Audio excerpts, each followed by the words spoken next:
Makanya catat kalimat saya Bapak saya, memakmurkan, bukan meramaikan. Beda memakmurkan sama meramaikan. Nah, ini kadang di tengah masyarakat kita agak sulit membedakan ini, padahal tidak sulit, perbedaannya itu sangat besar. Ada masjid itu mungkin sepi, tidak pernah keluar suara speaker dari atas, tetapi dia ramai dengan apa? Kegiatan-kegiatan ilmiah. Itu namanya apa? Memakmur.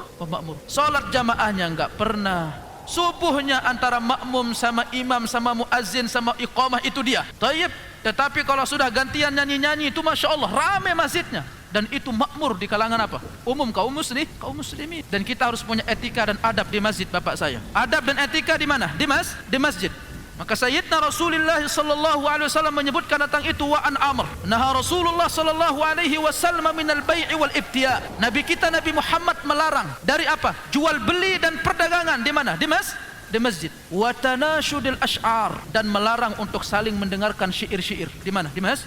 Karena bukan tempatnya. Dan ini kita ingatkan kepada kaum muslimin. Dan menjadi sedihnya kita Bapak saya, yang menyanyikan syair-syair itu bukan bapak-bapak, tapi siapa? Ibu. Ya ilah. Dan itu bukan pakai speaker bawah, pakai speaker apa? Speaker atas. Ibu-ibu nyanyi, sampai kita pun sampai hafal nyanyiannya itu. Sampai artisnya itu saya hafal namanya. Saya nggak sebut di sini ya. Karena nyanyiannya itu terus dilantunkan pakai speaker apa? Pakai speaker atas. Rasulullah melarang itu, wa tanashudil asy'ar, dan beliau melarang dari apa? Saling mendengarkan syair di mana? Di masjid.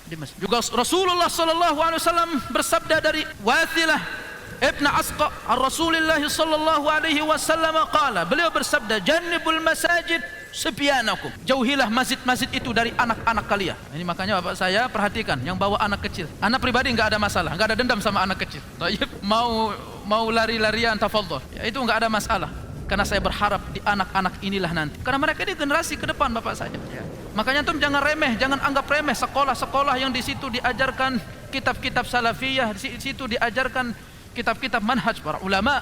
Karena mereka ini apa? Generasi. Nanti mereka menikah, kemudian anak cucu mereka berkembang. Kita berharap untuk puluhan tahun ke depan itu menjadi apa? Sumber-sumber kemenangan dakwah tauhid di Indonesia. Ya makanya saya nggak ada problem. Di kampung itu Bapak saya di imam di masjid, di tempat anak itu karena kan di kampung ya. Oh Masya Allah rame anak-anak itu. Tapi nggak apa-apa. Kita berharap dari tulang sulbi mereka lahir anak cucu generasi selanjutnya. Tayyib.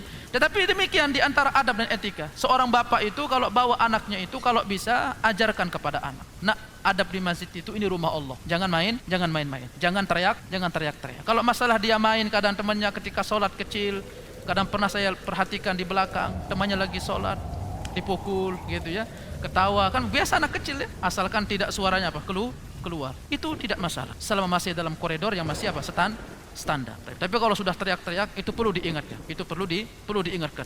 Jannibul masajid as-sibyanakum wa majaninakum, jauhilah masjid-masjid kalian dari anak-anak kalian, dan jauhilah masjid-masjid kalian dari orang-orang gila. Rasulullah, jannibul masajidakum sibyanakum wa majaninakum wa syira'akum wa raf'a aswatikum, kata Sayyidina, jauhilah masjid-masjid kalian itu dari anak-anak kalian, dari orang-orang gila. Kemudian dari apa? Dari jual beli kalian, jangan ada jual beli di masjid. Keempat, dari mana? Dari mengangkat suara kalian. Jangan teriak-teriak di masjid. Makanya sebenarnya bagus Bapak saya, agenda pemerintah kita kemarin. Ini perlu saya apresiasi pemerintah. Ketika kemarin mengambil sebuah kebijakan untuk apa? Mengurangi volume suara mungkin untuk beberapa kegiatan-kegiatan tertentu. Salafiyun alhamdulillah. Nerima atau tidak? Enggak ada orang salafi itu menolak. Karena itu kita anggap apa? Sesuai sejalan dengan apa? Nafas-nafas syariat. Apalagi mungkin kita bertetangga dengan tetangga di situ sakit, atau mungkin tetangga di situ non muslim yang tidak siap mungkin. Itu bagus. Barakallahu fiik. Makanya saya terbayang Bapak saya, kalau manhaj salafiyah ini tersebar di Indonesia ini, maka demi Allah akan lahir generasi-generasi anak-anak bangsa yang akan siap patuh dan tunduk kepada siapa? Pemimpin. Tapi itu tadi, karena selalu akan ada orang-orang yang akan apa? Punya niat hasad dengki terhadap dakwah ini. Barakallahu fiik.